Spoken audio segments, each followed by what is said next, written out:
And another related is called spark plasma sintering, or SPS. Okay, it's applying pressure while at the same time applying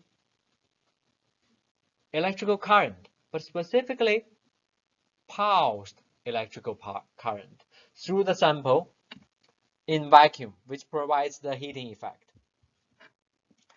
It's like hot pressing, but now you are passing current through the die as well as through the sample. Okay, of course you have vacuum chamber, you have power supply, and the advantage is you can achieve very fast heating rate in this case, sometimes 600 degrees C per minute, which is 10 degrees C per second, pretty fast. Okay, because you're passing current directly heating, and preservation of fine microstructure. Sometimes you can do it if you are careful, but there are disadvantages.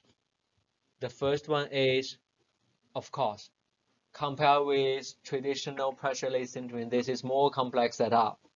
Limited the sample shape, geometry. I'm talking about geometry. It's difficult to do complex geometry with these types of setup.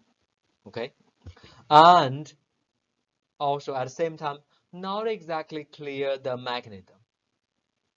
People don't really know the exact mechanism, at least for some cases.